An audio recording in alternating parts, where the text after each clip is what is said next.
हमारे द्वारा बहस की गई। बहस करने के बाद माननीय सीजेएम साहब का जो ऑर्डर आया, सभी सनातनी भाइयों की जमानत स्वीकार हुई। सभी भाइयों के जो बेल बॉन्ड है तैयार करके दाखिल किए जा रहे हैं हमारे अधिवक्ता साथियों द्वारा, रिहाई भिजवाई जा रही है, सभी की जमानत हो गई है। आप सब मीडिया कर्मियों का सहयोग रहा, उसके लिए धन्यवाद। ये मेरे लिए गौरव और बहुत ही गर्व का अवसर है कि मैंने 5 सनातनियों को जेल से मुक्त कराया है और यहाँ दूर दूर से सनातनी आए हुए हैं उनकी जमानत देने के लिए। ये भी बहुत ही विशेष बात है इस मामले में। आजकल जमानत देना बहुत बड़ी बात है, लेकिन उन सनातनियों को जमानत देने के लिए भारतवर्ष से लोग आए हुए हैं, वो कह रहे हैं हम देंगे और ये निश्चित ही आज जीत हुई है, सभी सनातनियों की जीत हुई है। नमस्कार, आप देख रहे हैं अपनी मथुरा न्यूज़ में, हूँ आपके साथ में प्रदीप चतुर्वेदी। देखिए जिस प्रकार से मथुरा में दक्ष चौधरी का मामला चल रहा है, जो कि वृंदावन में उनके द्वारा एक ठेके को बंद कराने का प्रयास किया गया, जिसके जुर्म में आज वह जेल में है। वही जो अधिवक्ता है उनके द्वारा ये बताया जा रहा है कि उनकी जमानत को मंजूरी मिल चुकी है और कुछ देर में ही वह सभी के सामने होंगे। वही आप देख सकते हैं यहाँ अधिवक्ताओं की भीड़ लगी हुई है, भारी संख्या में अधिवक्ता है। इन सभी के सपोर्ट से आज दक्ष चौधरी कहीं ना कहीं बाहर दिखाई देंगे। वहीं इसमें एक बहुचर्चित चेहरा आपको दिखाई दे रहा होगा जो कि पवन दुबे है। यह पवन दुबे वे हैं जो कि पूर्व में गौरक्षा के मामले में जेल जा चुके हैं और इनके द्वारा जो पुलिस के द्वारा लाठीचार्ज की गई थी उसका भी इनके द्वारा सहन किया गया। वहीं अब जब दक्ष चौधरी का मामला आता है तो जानेंगे क्या कहेंगे ये जी। मैं सभी को बधाई देता हूँ, जो भी सनातनी है जो चिंता कर रहे हैं कि हमारे भाई अंदर है। 5 भाइयों की जमानत हो चुकी है, 2 की पहले हो चुकी थी, कपिल सिब्बू की, अभी दक्ष चौधरी, अभिषेक ठाकुर और अपना युद्धि राणा, दुर्योधन, अमित उपाध्याय, 5 की हो चुकी है।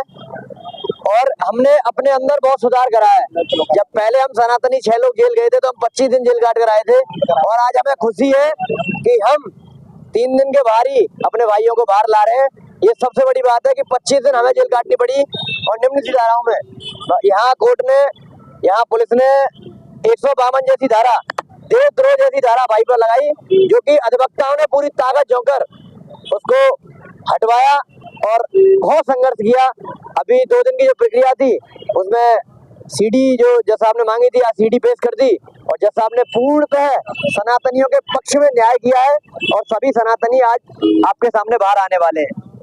वहीं मैं आपसे एक चीज और जानूं पवन जी, आप किस प्रकार से देखते हैं इस पूरे मामले को? जिस प्रकार से बागेश्वर बाबा की यात्रा आती है उससे लेकर और दक्ष चौधरी जेल जाते हैं वहां तक, कानून की नजर में कहीं ना कहीं मामला गलत हो सकता है, शासन प्रशासन की नजर में गलत हो सकता है, मगर समाज को कहीं उस चीज से फायदा है। और ऐसा कोई भी सनातनी योद्धा अगर फंस कर आता है तो हम अधिवक्ता साथी पूर्णतः उनकी ताकत से लड़ाई लड़ेंगे। और ये मुकदमा भी निःशुल्क, किसी का 1 रुपया किसी परिवारजन से नहीं लिया गया, जो कि 5 भाई बाहर के हैं और किसी के परिवार से किसी अधिवक्ता ने 1 खुला रुपया भी नहीं लिया है। सारा केस अधिवक्ताओं लड़ा है और मैं यही प्रयास में लगा हुआ हूँ कि हमारे युवा अधिवक्ता एक यूनियन ऐसी खड़ी कर ले कि कोई भी सनातनी आए उसकी लड़ाई लड़े और निःशुल्क लड़े।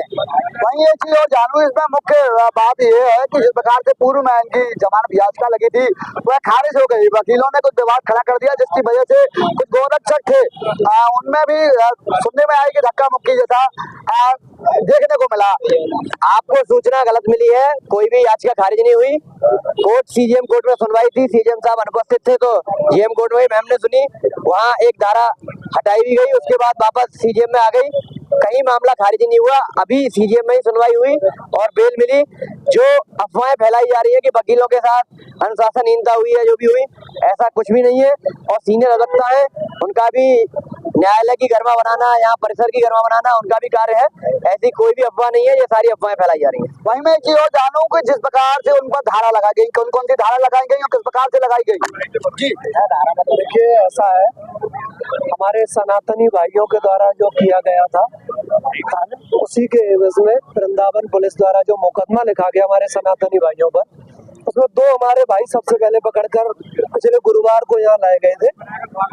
उनकी सामान्य धाराएं थी जिसमें हमारे द्वारा सीजीएम साहब के यहाँ बहस करके उनकी रिमांड, पहले दिन रिमांड हुई, उसी दिन उनको सेम डे छुड़वा दिया गया। उसके बाद हमारे 5 जो साथी थे उन्हें बाद में लाया गया।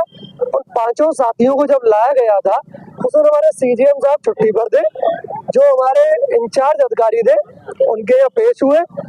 जो अभी आपने एक बात कही थी कि कुछ दिक्कतें आई थी, खारिज हुई थी, मैं उसको स्पष्ट कर देता हूँ, कोई बेल खारिज नहीं हुई।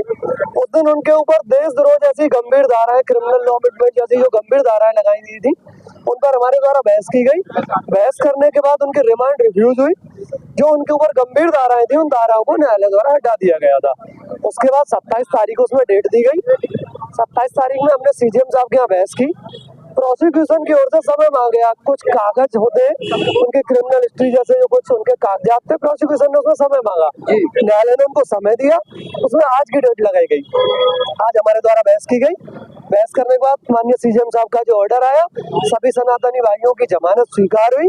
सभी भाइयों के जो बेल बॉन्ड है तैयार करके दाखिल किए जा रहे हैं हमारे अधिवक्ता साथियों द्वारा, रिहाई भिजवाई जा रही है, सभी की जमानत हो गई है। आप सभी मीडिया कर्मियों का सहयोग रहा, उसके लिए धन्यवाद। हमारे सभी सनातनी भाइयों का, अधिवक्ता भाइयों का जो सहयोग रहा, उसके लिए सभी का बहुत बहुत धन्यवाद है। सभी का पूर्ण सहयोग रहा है। आज हमारे सनातनी भाई सभी बाहर होंगे। दर्शकों, इस प्रकार से सुन पा रहे हैं आप, जहां दक्ष चौधरी की जमानत को मंजूरी मिल गई है और अधिवक्ताओं का एक समूह बाहर आके इसको खबरी को सुनाता नजर आ रहा है, तो कहीं ना कहीं इनके चेहरे भी प्रसन्नता से भरे हुए हैं और जो लोग हैं, जो गौरक्षक है, उनमें भी कहीं ना कहीं प्रसन्नता नजर आ रही है। कहीं और भी अधिवक्ता है, क्या कहेंगे, जानेंगे इनसे। जी, क्या नाम है आपका? मैं ठाकुर गौरव सिंह एडवोकेट। जय गौ माता, जय गोपाल, जय श्री कृष्ण। जी सर। क्या कहेंगे इस मामले को लेकर, पूरे मामले को लेकर? जी सर, आज हमारे 5 सनातनी योद्धा आज बाहर आ रहे हैं और कल किसी कारणवश से सीडी मंगा ली गई माननीय न्यायालय द्वारा, इस कारण जमानत नहीं हो पाई, लेकिन आज न्यायालय द्वारा सुना गया और जमानत हो गई। उसके बाद में हमने जमानती कागज दाखिल कर दिए, अब रिहाई भी भेज दी गई है और जल्दी 5 सनातनी योद्धा हमारे बीच में होंगे। आप सभी ब्रजवासियों द्वारा, आप सोशल मीडिया फॉलोअर्स हैं, उन्होंने भी बहुत सहयोग किया है, बहुत सारे गौरक्षकों ने बहुत सहयोग किया है, मीडिया वालों ने भी बहुत सहयोग किया है, और सभी का साधुवाद धन्यवाद देना चाहते हैं। आप सभी का बहुत बहुत धन्यवाद है। देखिए, यहाँ सभी युवा अधिवक्ता नजर आ रहे हैं, यहाँ सभी भारी जोश में से भरे हुए अधिवक्ता नजर आ रहे हैं और सभी अधिवक्ता प्रसन्न चित्त में दिखाई दे रहे हैं, क्योंकि इनके द्वारा एक महत्वपूर्ण कार्य किया गया है। तो और भी अधिवक्ता है, क्या नाम है, जानेंगे इनसे। जी, क्या नाम? मेरा नाम ठाकुर प्रसाद सिसोदिया एडवोकेट, जिला सत्र न्यायालय मथुरा। आप सभी को भी बहुत बहुत शुभकामनाएं और बधाई। ये ना केवल उन 5 को ये जमानत मिलने की खुशी है, मैं कहता हूँ संपूर्ण सनातनियों को और जो इससे जुड़ा है सनातन धर्म से, सबकी जीत है, क्योंकि इन जमानत दिलाने के लिए भैया की पूरे सनातनियों की दुआएं थी। हम अधिवक्ताओं को हमने अपना कोर्ट का कार्य किया, 25 तारीख को बेल दाखिल की, उसके बाद अगले दिन इसमें सीडी आनी थी, उसका इंतजार भी किया, जो कानूनी प्रक्रिया होती है उसके अनुसार हमने कार्य किया। आज सीडी आने के बाद हमने फाइनल आर्गुमेंट किया, हमारे सीनियर विवेक गौतम एडवोकेट जी, प्रहलाद कौशिक जी, हरिओम शर्मा जी द्वारा, और मैं भी उपस्थित था। ये मेरे लिए गौरव और बहुत ही गर्व का अवसर है कि मैंने 5 सनातनियों को जेल से मुक्त कराया है और यहाँ दूर दूर से सनातनी आए हुए हैं उनकी जमानत देने के लिए। ये भी बहुत ही विशेष बात है इस मामले में। आजकल जमानत देना बहुत बड़ी बात है, लेकिन उन सनातनियों को जमानत देने के लिए भारतवर्ष से लोग आए हुए हैं, वो कह रहे हैं हम देंगे हम देंगे, और ये निश्चित ही आज जीत हुई है, सभी सनातनियों की जीत हुई है और कानून प्रक्रिया पर जो भरोसा था वो पूर्ण हुआ। इसके लिए आप सब मीडिया कर्मियों का भी बहुत बहुत धन्यवाद। आपने इस कवरेज को पूरे भारतवर्ष में और सभी को दिखाया है, और हमारे प्रबंध में एडवोकेट जी जो इस प्रकरण को पूरा अपनी जिम्मेदारी मान के उन्होंने निभाया था, अपनी जिम्मेदारी, और सभी साथियों पूरी मथुरा कचहरी के अधिवक्ताओं को एकजुट किया, एकता दिखाई और सबने इसके लिए लड़ाई लड़ी, उसमें हम विजय प्राप्त हुए। सनातन की जय, जय गौ माता, जय गोपाल। दर्शकों, आप देख सकते हैं किस प्रकार से यहाँ मैं इस समय मथुरा न्यायालय के बाहर खड़ा हूँ। यहाँ सभी अधिवक्ताओं में भारी जोश देखने को मिल रहा है। यहाँ सभी अधिवक्ता दक्ष चौधरी की रिहाई, दक्ष चौधरी की जमानत के बाद में काफी प्रसन्न है। ये सभी लोग इस मांग में है कि जिस प्रकार से हिंदुओं पर यह मुकदमा हुआ और उसके बाद में उनकी जमानत जब मंजूर हो गई, तो सभी लोगों के चेहरे पे एक अलग ही खुशी, एक अलग ही जुनून, एक अलग ही जोश दिखाई दे रहा है। फिलहाल मैं अपने साथी के साथ प्रतीक चतुर्वेदी, अपनी मथुरा न्यूज के लिए।